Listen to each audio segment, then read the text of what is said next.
আচ্ছা, একটা ভাইয়া কমেন্ট করেছে বাংলাদেশ থেকে কিভাবে কানাডাতে আসা যায়। আসলে আমি অলরেডি ভাইয়াকে বলছি, অলরেডি আমি আপডেট দিব এই বিষয়ে। তো বাংলাদেশ থেকে কিভাবে কানাডা আসা যায় আপনারা ভালো করে মনোযোগ দিয়ে শুনবেন। বাংলাদেশ থেকে যারা একবারে নতুন পাসপোর্ট, যারা কোথাও যান নেই, এরা কানাডা আসা খুবই খুবই খুবই ডিফিকাল্ট। আপনাদেরকে আবারও বলি, যারা আপনাদের বলে যে কোনো এক্সপিরিয়েন্স লাগবে না, কোনো কিছু প্রয়োজন নেই, আপনাদেরকে 3 মাসের ভিতরে কানাডা নিয়ে আসবে, এটা শুধু একবারে ভুয়া।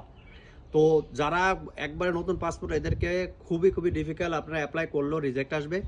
আর যারা আসতে পারবেন তারা হচ্ছে বিভিন্ন দেশে যারা ভ্রমণ করছেন, যারা ভিজিটে গেছেন অন্য অন্য দেশে, যেমন আশেপাশে যেগুলো দেশ আছে বা অন্য ইউরোপ কান্ট্রিতে আপনারা ভিজিট করছেন, এরকম ভিজিট হলে যদি করা থাকে তাদেরটা আপনার মনে করেন হওয়ার সম্ভাবনা কিছু সম্ভব থাকে। কিন্তু অবশ্যই আপনাদের ব্যাকগ্রাউন্ড অনেক স্ট্রং দেখাইতে হবে, যেমন আপনার প্রপার্টি ডকুমেন্ট, যেমন আপনার ব্যাংক স্টেটমেন্ট, এবং আমি বললাম যে ভিজিটিং, আপনারা যে সব দেশে ভিজিটিং করছেন এই সব জিনিস। তো এরা যারা আছেন, এই পর্যায়ে যারা আছেন তারা অবশ্যই আসতে পারবেন। আর অন্য অন্য দেশেরগুলো ডিফারেন্ট, কারণ হচ্ছে তারা আসে ওয়ার্ক এক্সপিরিয়েন্সের উপরে। তো আজকে এই পর্যন্ত, ধন্যবাদ।